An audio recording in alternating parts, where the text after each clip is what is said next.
Hello everyone, this is Kushbu, and in this chapter polymer, the next topic we are going to start is resins.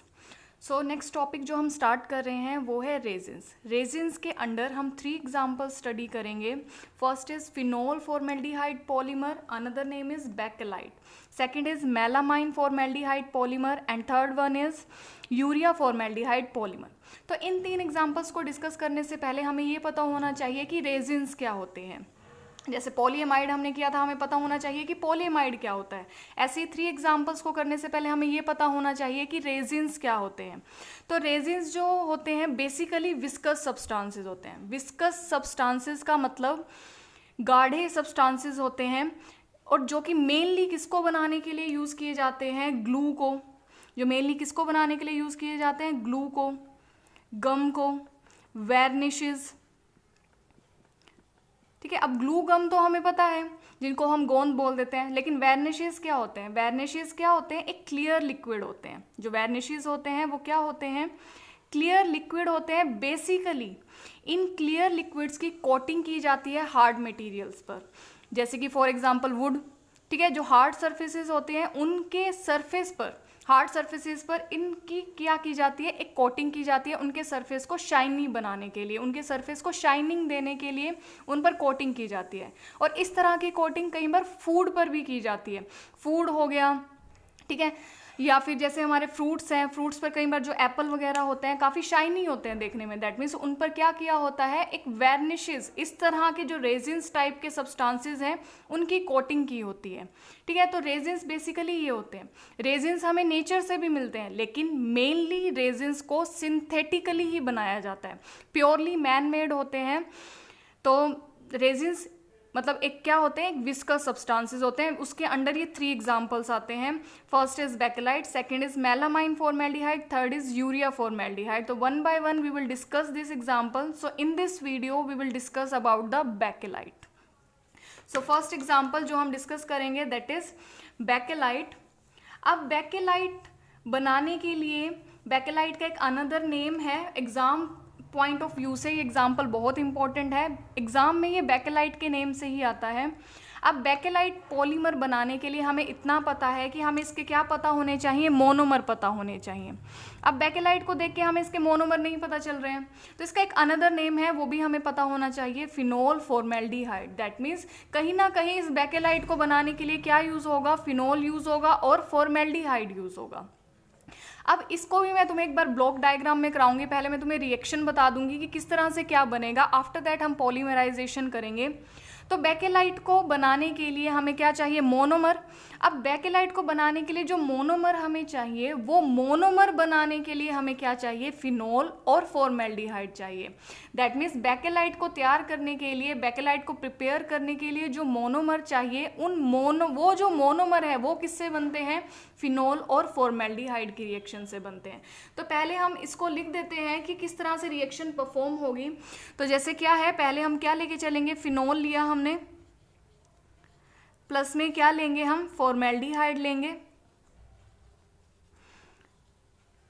Phenol लिया हमने, formaldehyde लिया. इसकी reaction हम किसकी presence में करेंगे, बेस कैटालिस्ट की प्रेजेंस में करेंगे. OH नेगेटिव किसको शो करता है, बेसिक नेचर को शो करता है. यहाँ पर ये जो बेसिक बेस है, यहाँ पर किसका काम कर रहा है, ये कैटालिस्ट का काम कर रहा है. तो फिनोल और फॉर्मेल्डिहाइड आपस में रिएक्शन करेंगे और किसकी प्रेजेंस में करेंगे, बेस कैटालिस्ट की प्रेजेंस में करेंगे. और हमें 2 प्रोडक्ट देंगे. वो हमें 2 प्रोडक्ट कौन कौन से देंगे, एक तो देंगे वो हमें, मैं नीचे राइट डाउन कर देती हूँ, कि जो फिनोल प्लस फॉर्मेल्डिहाइड है वो हमें in the presence of basic catalyst 2 product हमें देते हैं. एक हमें मिलता है ऑर्थो हाइड्रोक्सी, एक मिलता है ortho hydroxy methyl, ortho hydroxy methyl phenol, एक तो हमें ये मिलता है.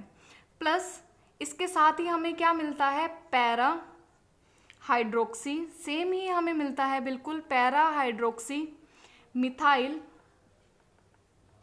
फिनोल.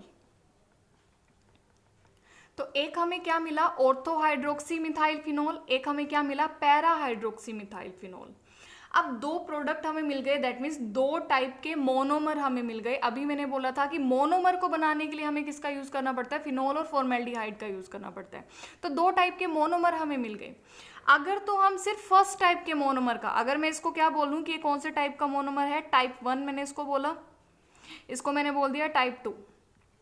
अगर तो हम सिर्फ टाइप 1 यूज कर रहे हैं, तब टाइप 1 का जब अगर हम इसके n मॉलिक्यूल्स लेते हैं, इसका अगर पॉलीमराइजेशन होगा, अगर इसका पॉलीमराइजेशन होगा, पॉलीमराइजेशन मैंने शॉर्ट फॉर्म में लिख दिया है, I think now you are able to understand this word. तो अगर ऑर्थो हाइड्रोक्सी मिथाइल फिनोल के ही हम n मॉलिक्यूल लेते हैं, तब सिर्फ अगर हम टाइप 1 का पॉलीमराइजेशन करें तो उससे एक पॉलीमर बनता है, वो बेकेलाइट नहीं होता, वो क्या होता है, नोवोलेक। कई बार एग्जाम में इसे भी पूछ लेते हैं, कौन सा बनता है, नोवोलेक नाम से एक क्या बनता है, पॉलीमर बनता है। लेकिन ये तो सिर्फ अगर हम टाइप 1 का यूज करें, ऑर्थो हाइड्रोक्सी को हम यूज करें, उसके n मॉलिक्यूल्स लेते हैं, ऑर्थो हाइड्रोक्सी मिथाइल फिनोल ही किसके साथ जुड़े, ऑर्थो हाइड्रोक्सी मिथाइल फिनोल के साथ जुड़े, तब हमें कौन से टाइप का पॉलीमर मिलता है, नोवोलेक टाइप का। लेकिन अगर हम दोनों टाइप के मोनोमर का अगर यूज करें, टाइप 1 भी अगर हम यूज करते हैं, टाइप 2 भी यूज करते हैं, इसके भी हम कितने मॉलिक्यूल्स लेते हैं, कितने मोल्स ले लेते हैं हम, इसके भी n। तो ये भी हमने n मॉलिक्यूल्स लिए, ये भी n मॉलिक्यूल्स लिए।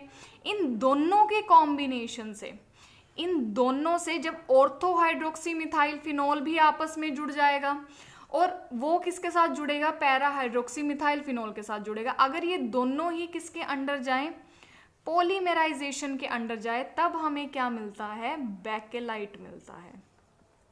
तो एग्जाम में क्वेश्चन किसी तरह से भी आ सकता है, वो बेकेलाइट भी पूछ सकते हैं और नोवोलेक भी पूछ सकते हैं। स्टार्टिंग तुम्हें यहीं से करनी है, फिनोल प्लस फॉर्मेल्डिहाइड तुम्हें ये दोनों ही बना के दिखाने हैं। लेकिन अगर नोवोलेक पूछा है तो तुम सिर्फ फर्स्ट वाले का यूज करोगे। नेक्स्ट स्टेप में क्या करोगे, ऑर्थो हाइड्रोक्सी मिथाइल फिनोल का स्ट्रक्चर लिखोगे, उसके n मॉलिक्यूल्स लोगे, उसका पॉलीमराइजेशन करोगे, तब क्या बन जाएगा, नोवोलेक बन जाएगा। लेकिन अगर बेकेलाइट पूछा हुआ है तो फिर से वहीं से स्टार्ट करोगे, phenol plus formaldehyde, basic catalyst, ortho भी बनेगा, पैरा भी बनेगा। लेकिन नेक्स्ट स्टेप में तुम्हें दोनों का ही स्ट्रक्चर लिखना पड़ेगा, इसके भी n मॉलिक्यूल्स लेने पड़ेंगे, इसके भी n मॉलिक्यूल्स लेने पड़ेंगे, और दोनों का पॉलीमराइजेशन करना पड़ेगा, तब जाके हमें क्या मिलेगा, बेकेलाइट मिलेगा। आई थिंक ये क्लियर हो गया होगा कि बेकेलाइट हमें मिलेगा कैसे। तो अब हम स्टार्ट करते हैं कि कैसे पहले नोवोलेक बनेगा फिर बेकेलाइट बनेगा। तो पहले हम बात कर रहे हैं नोवोलेक की। तो पहले हम इन दोनों को ही बनाना सीखते हैं कि ऑर्थो हाइड्रोक्सी मिथाइल फिनोल और पैरा हाइड्रोक्सी मिथाइल फिनोल ये कैसे बनेगा। अब हमें पता है फिनोल है, फॉर्मेल्डिहाइड है। अब प्रोसेस हमें याद करने की ज़रूरत नहीं है, एक बार हमने प्रोसेस देख लिया, अब हमें पता ही है कि प्रोसेस में होगा क्या। अब हमें इनके स्ट्रक्चर पता हो। अब पहले जो हम बात कर रहे हैं वो हम बात कर रहे हैं नोवोलेक की। अब नोवोलेक को बनाने के लिए हमें पता है हमें क्या चाहिए, नोवोलेक को बनाने के लिए हमें उसका मोनोमर चाहिए होगा। अब उसका मोनोमर बनाने के लिए हमें क्या चाहिए, फिनोल चाहिए और फॉर्मेल्डिहाइड चाहिए। तो हमने फिनोल लिया और फॉर्मेल्डिहाइड लिया। फिनोल का फॉर्मूला हमें पता है, बेंजीन पर क्या लगा होता है, OH group, and what is formaldehyde, HCHO। ठीक है, इसको शॉर्ट फॉर्म में भी हम यहाँ पर लिख सकते हैं, HCHO भी हम इसको लिख सकते हैं, और मैंने इसको ओपन फॉर्म में लिखा हुआ है। ठीक है, तो फॉर्मेल्डिहाइड लेना है। In the presence of basic catalyst हमारे पास दो प्रोडक्ट बनते हैं, एक बनता है ऑर्थो हाइड्रोक्सी मिथाइल फिनोल। अब देखो ऑर्थो पर क्या लगा हुआ है, हाइड्रोक्सी मिथाइल, दैट मीन्स ये देखो फिनोल है ना, इतना पार्ट ये क्या होता है, फिनोल। अब इसकी ऑर्थो पोजीशन पर क्या लगा हुआ है, हाइड्रोक्सी मिथाइल। दूसरे OH के लिए क्या यूज किया है, हाइड्रोक्सी, और एक कार्बन है बाहर वाली साइड, तो इसलिए क्या यूज किया, मिथाइल। दैट मीन्स ये क्या है, हाइड्रोक्सी मिथाइल। अब जो ये हाइड्रोक्सी मिथाइल ग्रुप है कौन सी पोजीशन पर लगा हुआ है, ऑर्थो पर, वो भी किसकी, ऑर्थो पर, फिनोल की। तो नाम क्या बना, ऑर्थो हाइड्रोक्सी मिथाइल फिनोल। ऐसे ही जब पैरा पोजीशन पर लग जाएगा ये हाइड्रोक्सी मिथाइल, तो उसको हम क्या बोलते हैं, पैरा हाइड्रोक्सी मिथाइल फिनोल हम उसको बोल देते हैं। अब हमें पता है कि हम बात किसकी कर रहे हैं, नोवोलेक की बात कर रहे हैं। अब नोवोलेक में हमें पता है कि जो फर्स्ट वाला है ऑर्थो हाइड्रोक्सी मिथाइल फिनोल, वो एज अ मोनोमर यूज होता है। तो हमें क्या करना है, पहले वाले को उठाना है और उसके कितने मॉलिक्यूल्स ले लेने हैं, n मॉलिक्यूल्स हम उसके ले लेंगे। तो हमें किसके लेने हैं, ऑर्थो हाइड्रोक्सी मिथाइल फिनोल। तो ऑर्थो हाइड्रोक्सी का मतलब दिस, तो ऑर्थो हाइड्रोक्सी मिथाइल फिनोल, इसने किसके अंडर जाना है, पॉलीमराइजेशन के अंडर जाना है, और हमें क्या प्रोवाइड करना है, नोवोलेक। अब मैं तुम्हें एक बार ये बता देती हूँ कि जो ये एक ऑर्थो हाइड्रोक्सी मिथाइल फिनोल है वो किस तरह से अपने ही मॉलिक्यूल के साथ जुड़ता है। तो मैं एक बार तुम्हें इस साइड ये बता रही हूँ। तो फॉर एग्जाम्पल जैसे हमारे पास एक मॉलिक्यूल है, ये किसका, ऑर्थो हाइड्रोक्सी मिथाइल फिनोल का, this is one molecule. And ऐसे ही हम क्या ले लेते हैं, एक दूसरा मॉलिक्यूल ले लेते हैं OH, यहाँ पर क्या है CH2OH। ऐसे ही अगर हम एक दूसरा मॉलिक्यूल लें, थर्ड मॉलिक्यूल और ले लेते हैं, OH है, यहाँ पर भी क्या लगा हुआ है CH2OH। क्लियर। तो यहाँ पर अगर हम ये बात करते हैं, अगर हम इस चीज की बात करें, OH है यहाँ पर। अब देखो इस तरह से, अब हमारे पास N मॉलिक्यूल्स हैं ऑर्थो हाइड्रोक्सी मिथाइल फिनोल के। अब ये आपस में किस तरह से जुड़ते हैं, तो देखो इसकी ऑर्थो पोजीशन दूसरे वाले ऑर्थो हाइड्रोक्सी मिथाइल फिनोल के कौन से, उसके जो सामने कार्बन है ना, ये वाली कार्बन, दैट मीन्स ये नहीं है कि इसका ऑर्थो इसके ऑर्थो के साथ जुड़ेगा। दैट मीन्स इस ऑर्थो के सामने जो कार्बन आ रहा है, दैट मीन्स ये वाला कार्बन जो है, इसके पास क्या प्रेजेंट है, एक हाइड्रोजन। देखो यहाँ पर जितनी भी कार्बन है उनके पास क्या प्रेजेंट है, एक एक हाइड्रोजन प्रेजेंट है। तो इसके पास जो हाइड्रोजन प्रेजेंट है यहाँ पर ये, और ऐसे ही इसके पास जो हाइड्रोजन प्रेजेंट है ये, ठीक है। तो यहाँ पर इसका OH और ये वाली हाइड्रोजन किसका रिमूवल करते हैं, वाटर का। ऐसे ही यहाँ पर ये OH और ये H भी किसका रिमूवल कर देंगे, यहाँ से वाटर का रिमूवल कर देंगे। तो इसी तरह से वाटर का रिमूवल करते हुए एक ऑर्थो हाइड्रोक्सी मिथाइल फिनोल किसके साथ जुड़ेगा, दूसरे ऑर्थो हाइड्रोक्सी मिथाइल फिनोल के साथ। तो जैसे ही यहाँ से देखो ये वाटर का रिमूवल हो गया, यहाँ का OH हट गया, यहाँ का H हट गया, तो हट गया ये सब यहाँ से। तो यहाँ पर ये जो कार्बन है, दैट मीन्स जिस कार्बन का H निकला है, ये जो कार्बन है वो इस CH2 के साथ किसके साथ जुड़ गई है, यहाँ पर देखो इसका H निकल गया था, इसका OH निकल गया था, तो ये कार्बन इस कार्बन के साथ जुड़ गई है। ऐसे ही यहाँ पर भी किसका रिमूवल हुआ है, वाटर का रिमूवल हुआ है। ऐसे ही यहाँ का जो CH2 है ये भी किसके साथ जुड़ गया, इस कार्बन के साथ यहाँ पर क्या कर गया, अटैच कर गया।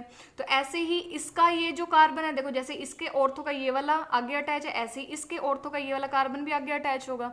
ऐसे ही ये पार्ट जो है ये भी कहाँ अटैच होगा, आगे अटैच होगा, ठीक है। तो इसी तरह से क्या रिपीट करते हैं, ortho hydroxy methyl phenol repeat करते हैं।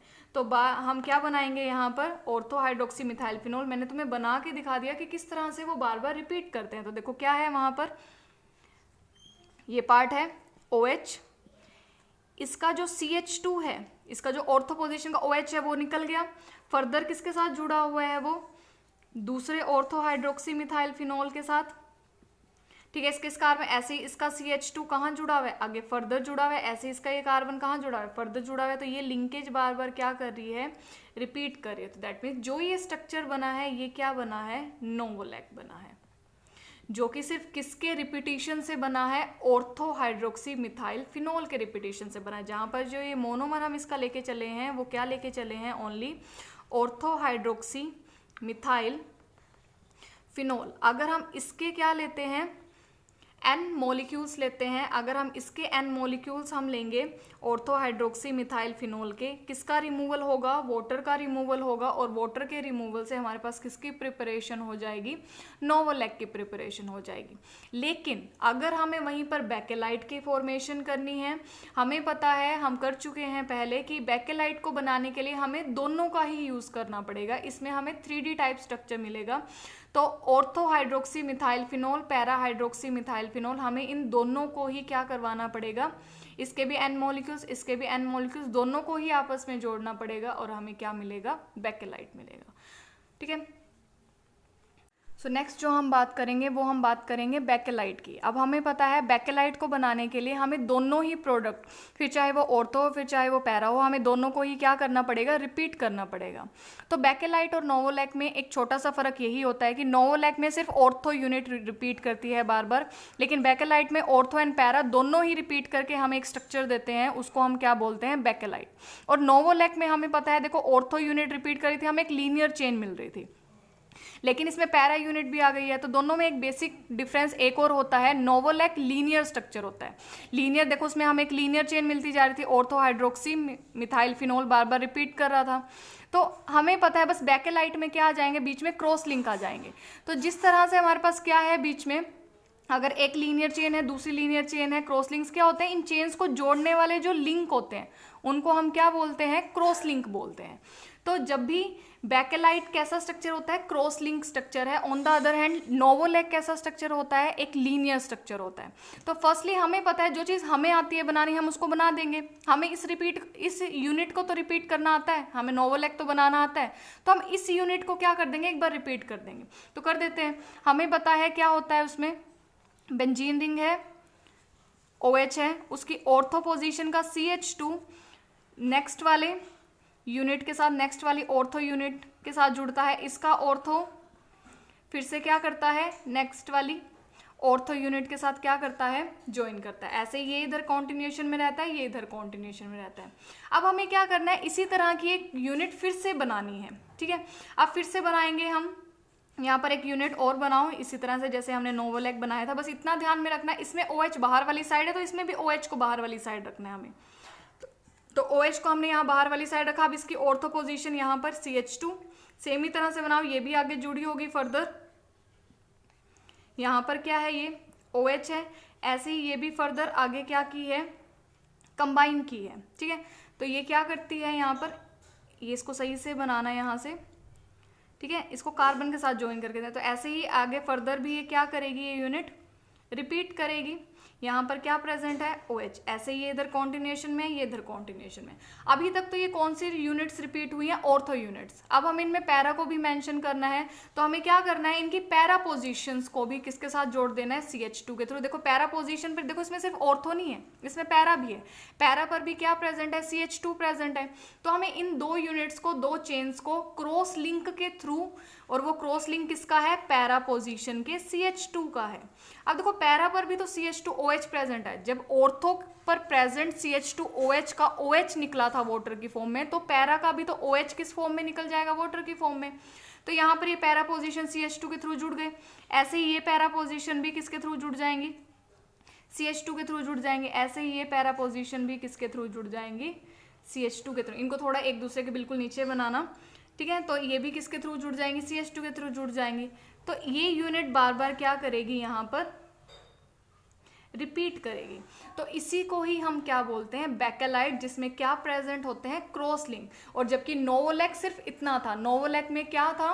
एक लीनियर चेन हमें मिल रही थी, और जब दो लीनियर चेन्स ऑर्थो और पैरा दोनों को हमने पॉलीमराइज किया, तब हमें बीच में क्या मिले? क्रॉस लिंक्स भी मिले। उसको हमने क्या बोल दिया? बेकेलाइट बोल दिया। क्लियर? तो बेकेलाइट इस तरह से बनता है। नोवोलैक सिर्फ ऑर्थो के रिपीटेशन से बनता है। बेकेलाइट ऑर्थो एंड पैरा दोनों के ही पॉलीमराइजेशन से हमें मिलता है। ऑन द अदर हैंड अगर हम बेकेलाइट के यूजेस की बात करें, किसको बनाने के लिए यूज होता है?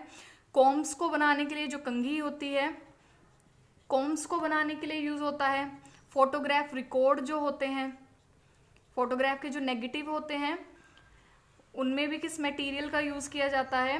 बेकेलाइट। फोटोग्राफ रिकॉर्ड्स को बनाने के लिए जो इलेक्ट्रिकल स्विच होते हैं, जो हमारे स्विचेस होते हैं ना, बटन्स होते हैं जो, तो इलेक्ट्रिकल स्विचेस को बनाने के लिए भी क्या यूज़ किया जाता है? बेकेलाइट यूज़ किया जाता है। ठीक है, ऑन द अदर हैंड अब हमें पता है बेकेलाइट किसके अंडर आता है? रेजिन के अंडर आता है। तो ऑफ कोर्स बेकेलाइट किसको बनाने के लिए यूज़ होगा? ग्लू को बनाने के लिए भी यूज़ होगा, और वार्निशेस को बनाने के लिए भी क्या होगा? बेकेलाइट यूज़ होगा। तो आज की वीडियो में हमने रेजिन्स के अंडर एक अपना इंपॉर्टेंट टॉपिक डिस्कस किया, बेकेलाइट।